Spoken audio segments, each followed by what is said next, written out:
Welcome to the P.A.S. Report Weekly Roundup Podcast.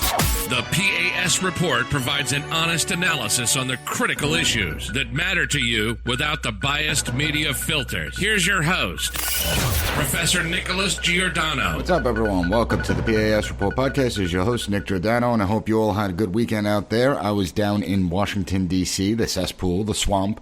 I attended CPAC, and CPAC, it's always an interesting event. I engaged in some really great discussions about the future of our country, about policies, and I'm going to talk more about that in an upcoming episode, but I certainly have a lot of thoughts regarding the current state of the Republican Party and the Republican agenda. Remember, we have to give people something to vote for, not to vote against. However, we're going to get to that. Today, I want to talk about a topic I've spoken about quite often, and that's what is happening throughout the education system, especially when you look at the diversity, equity, inclusion initiatives. I've been railing against these for the last few months. Here's the thing.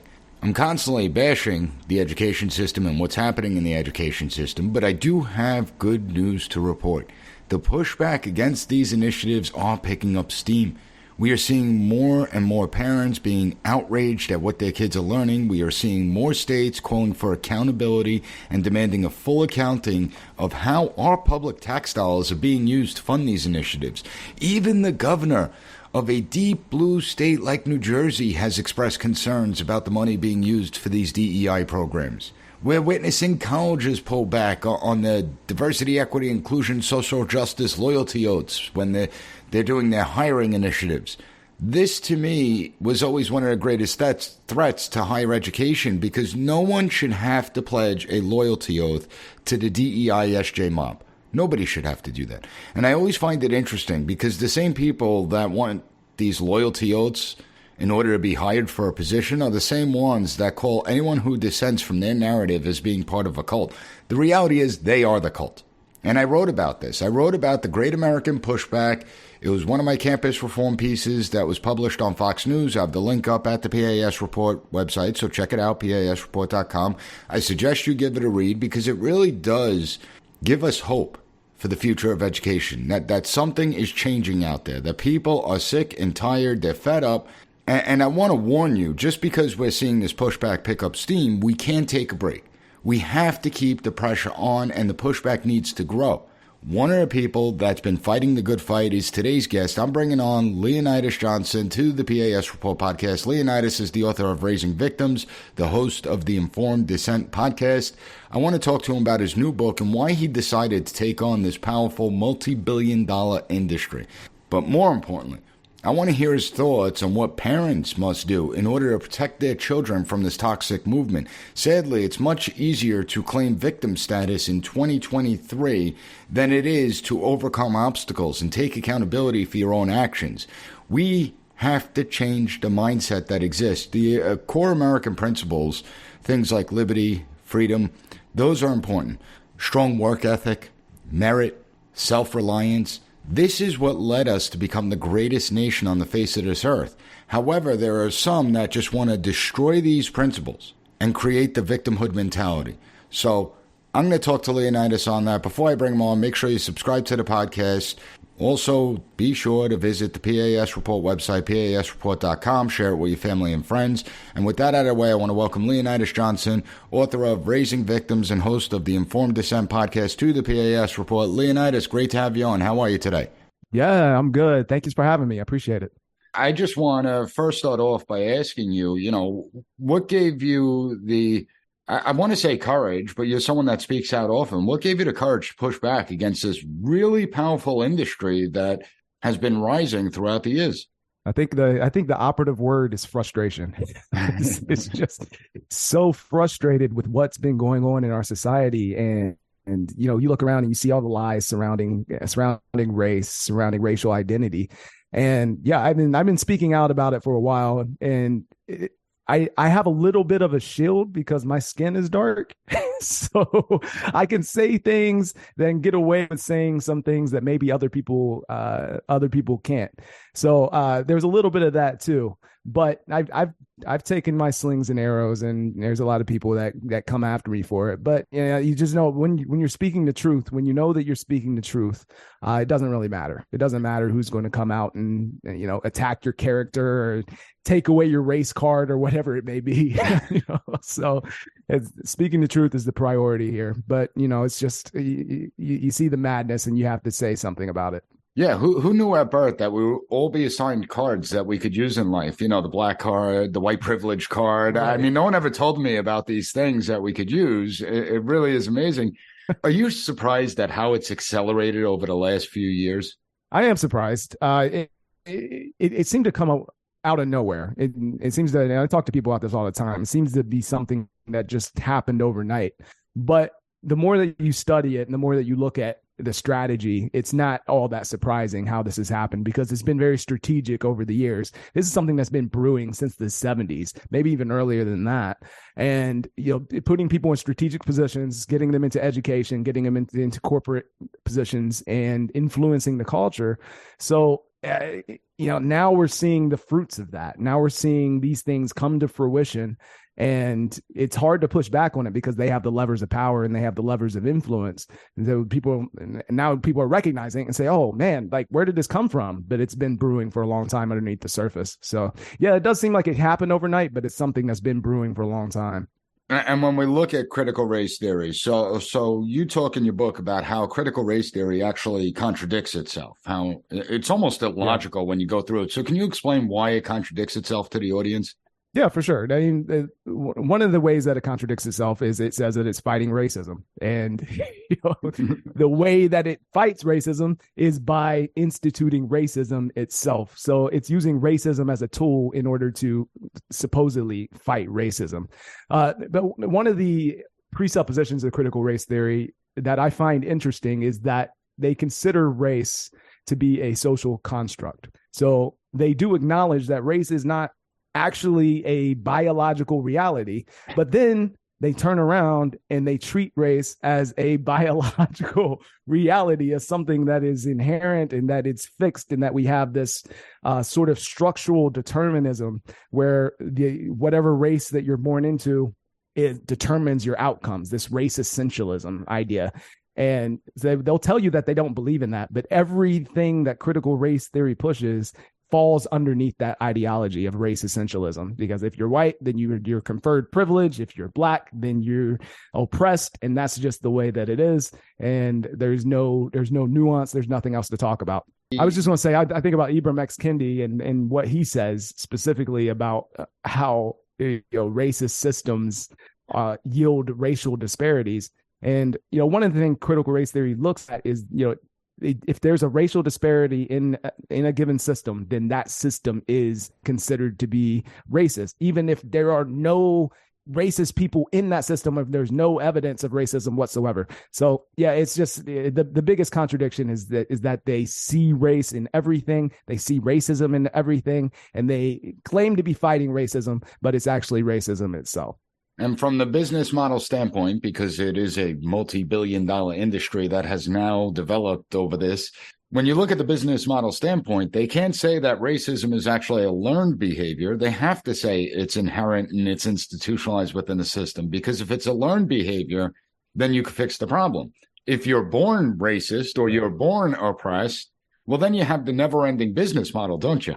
Right. Yeah, exactly. And it's all about perpetuating that business model. One thing that's interesting is that they say that the reason critical race theory was needed is because the civil rights movement had stalled out and did not accomplish what it set out to accomplish, which, so basically we're still living in the early 1900s. We're just not aware of it. We live in the matrix now. And because racism has driven itself underground and woven itself into our institutions and our everyday operations of our lives, and we don't even see it. So we need to be made aware of it. We need to be brought this race consciousness and be aware of our oppression, or if you're white, how you're oppressing others.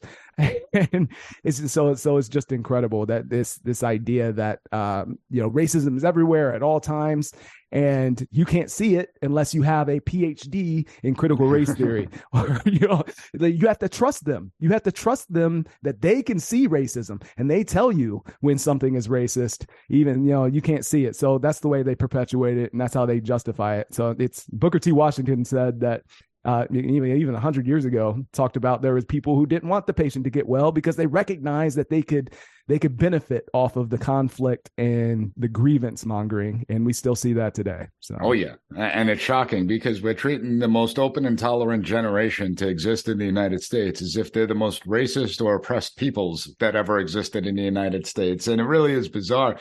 But whenever you try and have a debate with these people, they'll constantly say, so we know that diversity, equity, and inclusion is pretty much an expanded version of critical race theory. It's being pushed to children as young as kindergarten, and you could argue before that with all the stuff that's being pumped out on Nickelodeon and Disney, goes all the way through college.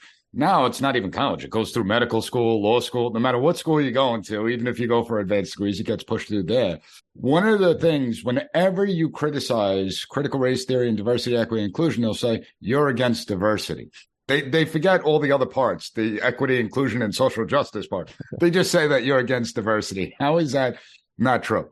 Yeah, well, it's language manipulation, right? Well, just manipulation in general.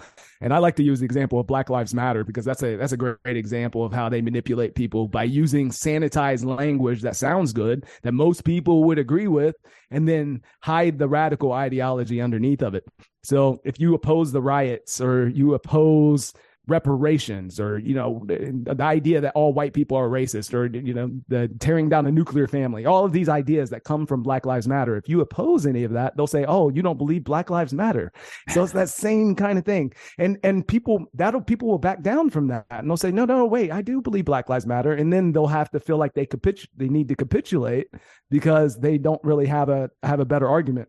They've been manipulated. And so that's what they're doing with the diversity stuff. There's, oh, you don't believe in diversity. Of course, people believe in diversity. They don't believe in the radical ideology that's underlying it. And what that actually is, it's a Mott and Bailey tactic is what it's called. Where you have a Mott, it's a heavily fortified structure. And then you have a Bailey, which is the less fortified courtyard sort of area. And when the courtyard, when the Bailey is attacked, then people can retreat to the Mott where it's heavily fortified. Same thing in this argument. You push the radical ideology, the radical stuff, and that's your Bailey. And then when people attack it, they retreat to the Mott and they say, oh, you don't like diversity. They pretend like that's the entire argument, and it's just it's manipulative. So people just need to be aware that these are the manipulative tactics that they try to use, and reject the premise, because it's all just trying to manipulate you and trying to get you to capitulate.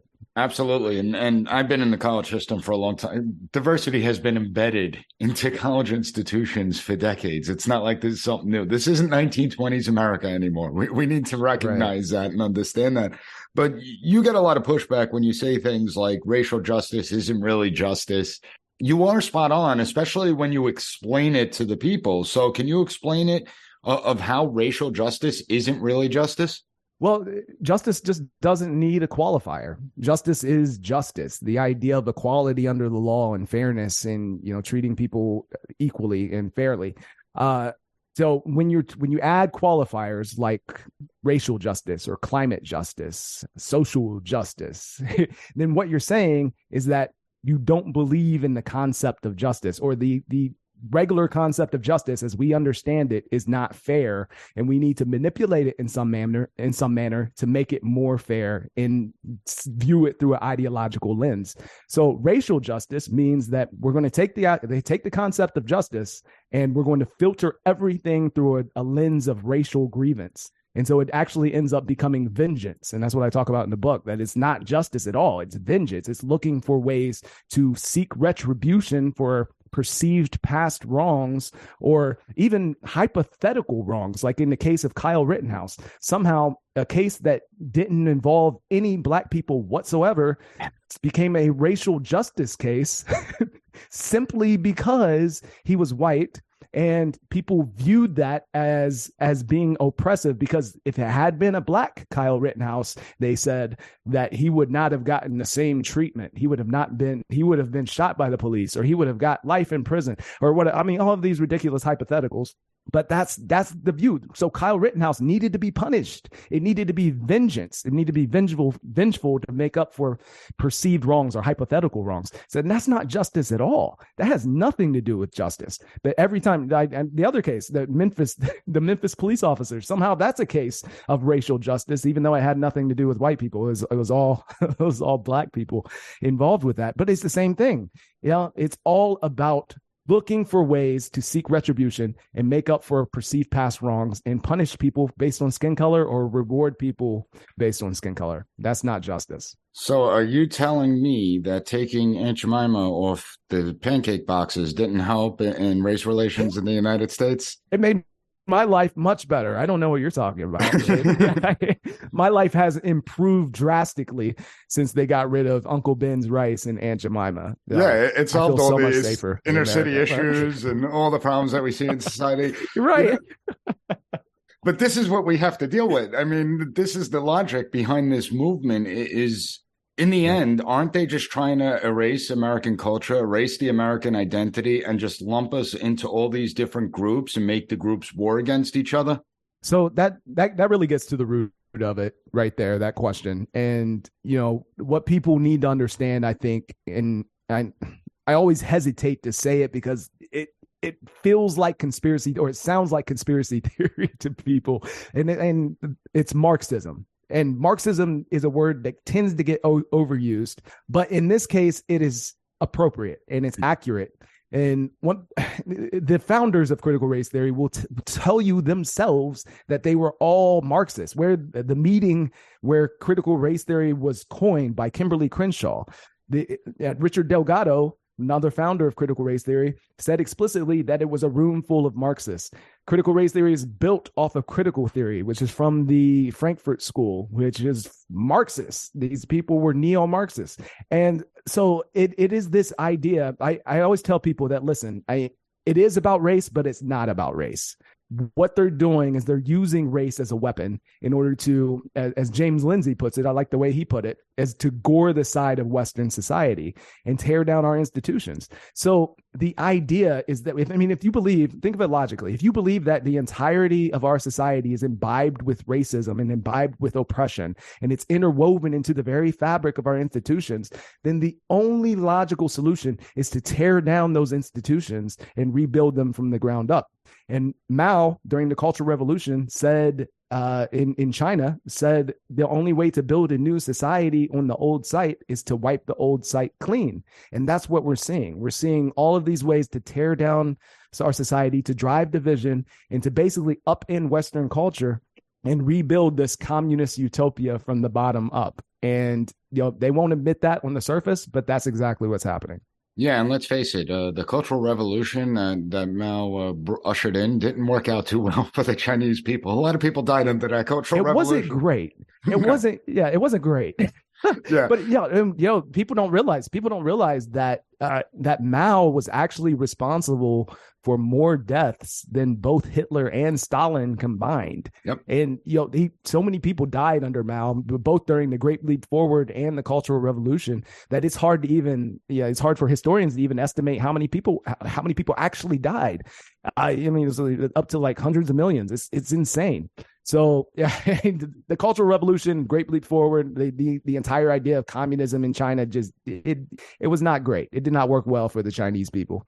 No, and the reason that people don't know it is because of a failed education system. That's why you see idiots walking around with a Mao star on their T-shirt or a Che Guevara shirt without knowing what the horrors were under them.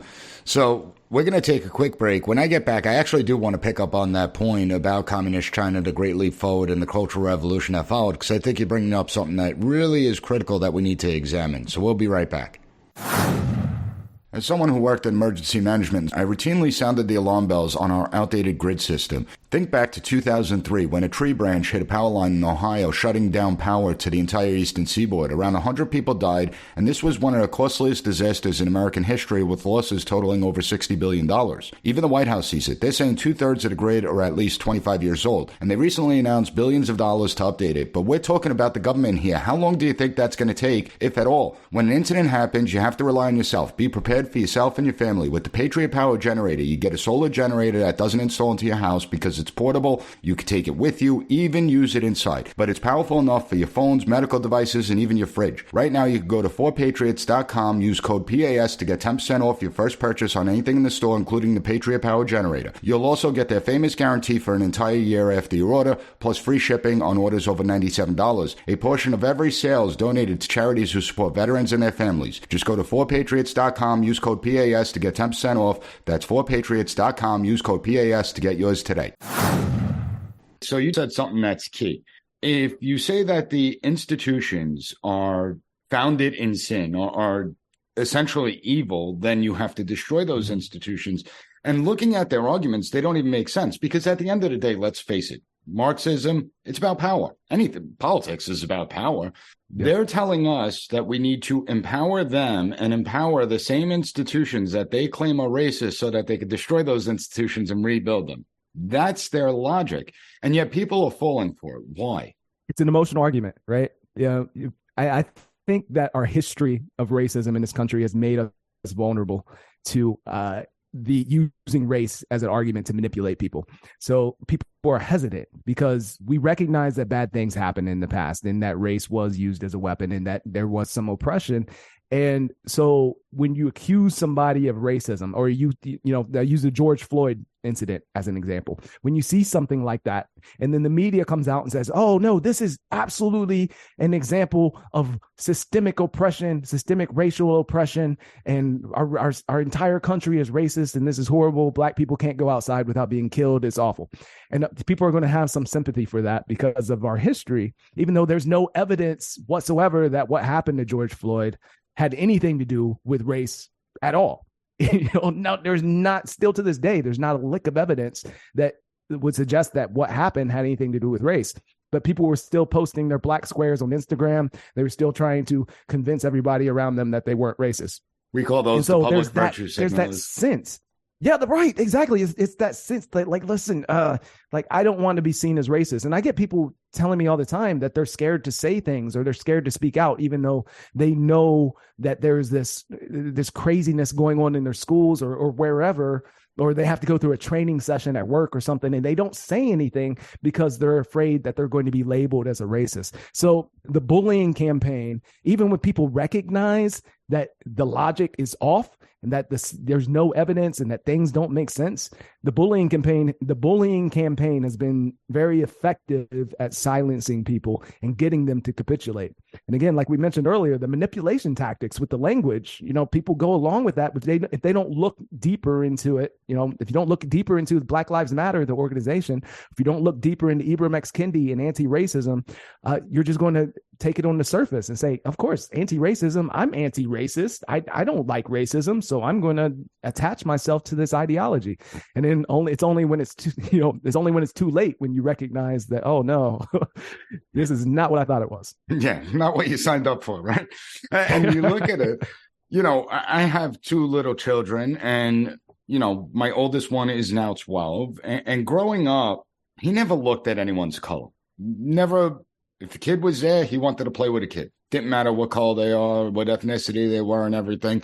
Now you look at today and you're fielding all these questions from children. My other son's 8 years old, and I'm fielding difficult questions about racial issues that, they're hearing about in school. And so it is having an impact on our society. And I just wanted to bring up a poll to you that was taken a year ago, where it looked back to the early 2000s, and it was about 25% or 30% of Black people said that racism is what keeps them down in life, that they're oppressed, and that it's racism that keeps them oppressed.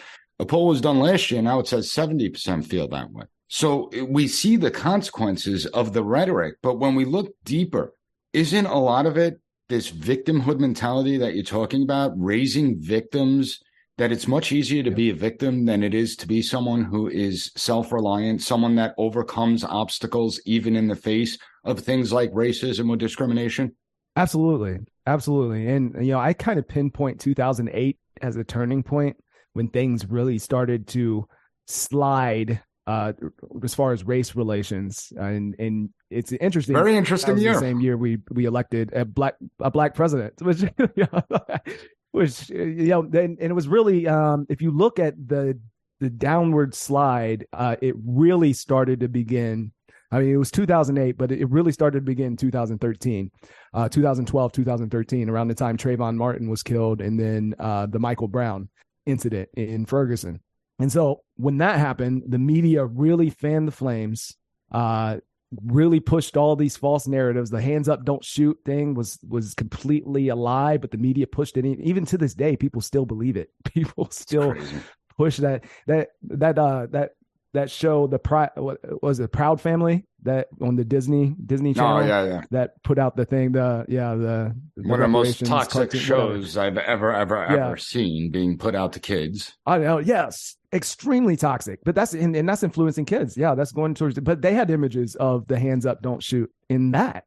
Yep. And so it's still being perpetuated. And Obama himself was propagating this same stuff. So you have the president of the United States coming out and saying, the police are imbibed with racism, and if it were my son, like all of this stuff, and driving the division. So yeah, I mean, as far as the victimhood and the victim mentality stuff goes, if you incentivize people, which our society has really started to do, is incentivizing victimhood. So, and if you incentivize a behavior, you can't be surprised when you get more of that behavior. As it is, people get rewarded for that. People get rewarded in our society for coming out and saying, I'm oppressed and look how terrible my life is because the system is holding me down.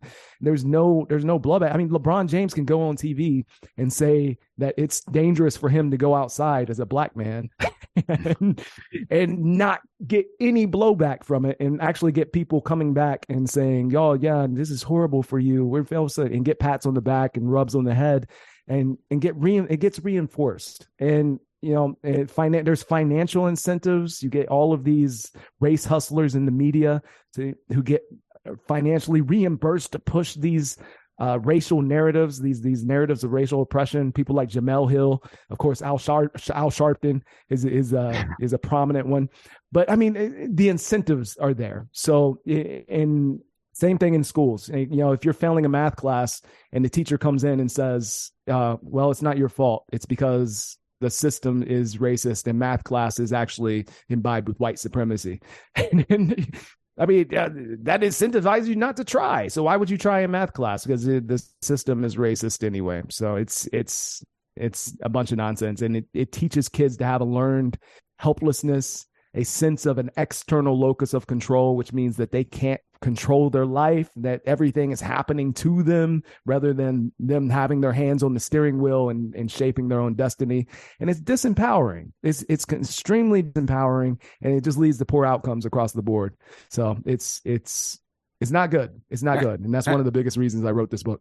I actually think that's one of the things that annoys me the most about this whole movement, where you do have people like LeBron James, who did grow up impoverished. You have people like Oprah Winfrey, the Meghan Markles of the world, that now claim that they're victims. I mean, they've achieved success. Yeah. They overcame obstacles. They achieved success, at least in Oprah's case and LeBron James's case. Meghan Markle just married a prince.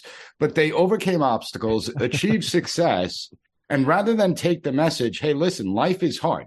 That it doesn't matter the color of your skin. It doesn't matter what your ethnicity is. People are going to face challenges. We were able to work hard and overcome our challenges.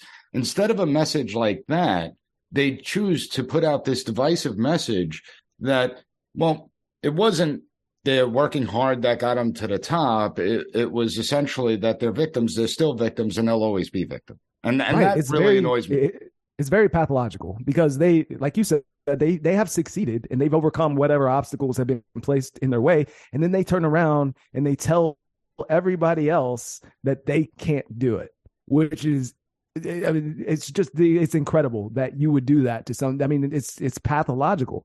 How could you do that? How could you reach that level of success? And instead of telling kids how they can do it too, you tell them that they can't. You tell them when we used to tell kids that they could be anything they ever wanted to be as long as they try hard and work hard. Not anymore. That's when I was growing up. Those days are gone. Now it's like, oh, what color is your skin? Faded. You're also sorry, man. The system's against it. What a reason with the argument. Well, I was just going to one of the stories I really love to tell in regards to this idea of disempowerment is Finding Nemo, and the scene in Nemo where Nemo's in the fish tank and he gets stuck in the filter tube, and all of the other fish in the tank are freaking out, and Nemo's freaking out. But then Gil comes out and he says, like, nobody touch him, right? Nobody touch him. It's because, so Nemo at that moment is feeling victimized, right? He's feeling disempowered. He feels like he's stuck. He's in danger. He's being oppressed, whatever. And Gil has a choice. He can affirm that. He can say, yeah, you have a gimpy fin, man. This is not fair. You're stuck in the filter tube. You're being oppressed by this fish tank. It's not fair that none of the other fish are stuck in that filter tube. This is horrible. Like he could give him all the excuses in the world, and none of that would have helped him out of the filter tube, but he could have gave him excuses and made him feel better at least. But he didn't do that. He said, listen, you have the strength to do this. You can swim out of that on your own, and you have the fortitude. You can take control of your life and take control of your destiny, and you can accomplish this. And that gave him the courage and the fortitude to be able to do it. And he was able to swim out of the filter tube. And that is what we need to be teaching our children. That message that you have the power, you have the courage, you have the fortitude, you have the ability to accomplish whatever you put your mind to, regardless of what obstacles are put in your way. And critical race theory teaches the exact opposite. So, it's funny that you bring that up, because when you look at Nemo and you look at the time that it was created by Disney Pixar, and now look at what Disney's creating and putting out there, it really goes to show you how far our society has moved. And one of the things that always gets me is when they make these arguments, it attempts to inoculate any type of criticism of communities. And I'm not just talking about Black communities. I'm talking about all communities. So if we're talking about violence, well, I can't bring up the idea of fatherless homes. While people subscribe that to the Black community, reality is growing fatherless homes is increasing across all different colors. And we know that kids without fathers are much more likely to get in trouble. So we can't have the real conversations on the issues that actually impact society. Instead, everyone needs to pretend like this is real. So what would your parting thoughts be to the audience, besides reading Raising Victims, because it is a phenomenal book? What would your thoughts be to the audience to get them to empower themselves, to equip themselves, to push back against these arguments, most importantly, to have courage? I mean, my motto is you can be called a racist anyway. Doesn't matter what your color is, you're going to be called it. So speak up. Yeah, they're going to call you that anyway. So you might as well. No matter what you say, this is a Jordan Peterson line. I'm not going to own it, but I'm going to give him props. But no matter what you say, somebody somewhere is going to be offended. So you might as well speak the truth. And I love that, because it's accurate. Like if you go your entire life just tiptoeing around people and trying not to offend anybody, and you lie in order to do that, you're making the world worse. And not only that, you're empowering tyrants. These people are tyrants, and they're totalitarians. And we need people with courage to step up and speak the truth. As far as how to empower yourself, learn what critical race theory is. Learn how it's imbibed itself into society, what it's disguising itself as, which I talk about in my book at length. Diversity, equity, inclusion, anti-racism, social emotional learning is being used, and all of the culturally responsive teaching. I love culturally responsive teaching. All of these terms, these sanitized terms that sound good on their face, you need to be aware and just keep an eye on them. Because and it's not across the board, because again, it's not always like social emotional learning is not always sneaking in radical ideology, but there are teachers around here who are using it as a Trojan horse in order to sneak it in. And these are just things that people need to be aware of. So you need to equip yourself with knowledge and understand how they're using these manipulative tactics so that you can reject them. You can say, oh, that's a Mott and Bailey tactic. I reject that. Or that's a Kafka trap. I reject that. And that's one thing Ibram X. Kendi likes to use. Oh, denial is the heartbeat of racism. It's like, so you're racist no matter what. There's no winning. So heads I win, tails you lose kind of ideology. But you just need to be aware of it. And then one of the biggest things I talk about in the book is this idea of individualism and color blindness, which doesn't mean not seeing color. It means seeing individuals as individuals and treating them as individuals. And color doesn't matter. and then moving us toward a post-racial society, because I think that is the remedy. That's where we need to get to, empowering each other, empowering children to see themselves as individuals and to recognize that they do have power to accomplish whatever they want, and they're not victims. Throw away victim mentality, reject it at every turn, understand what you're talking about, and push back, speak the truth. Absolutely. And we've been moving towards a post-racial society. There are more interracial marriages than ever before, interethnic marriages than ever before. That's what makes this movement even more crazy when you actually think about it. Leonydus, yes. I appreciate you coming on the program to talk to the audience. We're going to have links up to follow your work and get the book on the P.A.S. Report website. Everyone check it out. I want to thank you for your time, Leonydus. Thank you. Thank you. I really appreciate you. I really enjoyed that conversation. I hope you found it informative. I think Leonydus brings up some really good points. This is a poison that we have to continue to fight. We can't just let it stand. Be sure to check out his book, Raising Victims, and the Informed Dissent Podcast. I have the links up at the P.A.S. Report website, PASreport.com. As for Wednesday, I got a great episode lined up, so make sure you tune in. Always share this episode with family and friends and on your social media accounts. If you find the podcast informative, please give the P.A.S. Report a 5-star rating and write a review on any podcast platform that allows it. I want to thank you for joining me, and I'll be back on Wednesday with another great episode of the P.A.S. Report Podcast. Thank you for listening to the P.A.S. Report Weekly Roundup Podcast. Have a good one. Bye. Be sure to rate, share, and subscribe to the podcast so you'll never miss an episode. Also, visit PASreport.com and follow us on Twitter at PAS Report.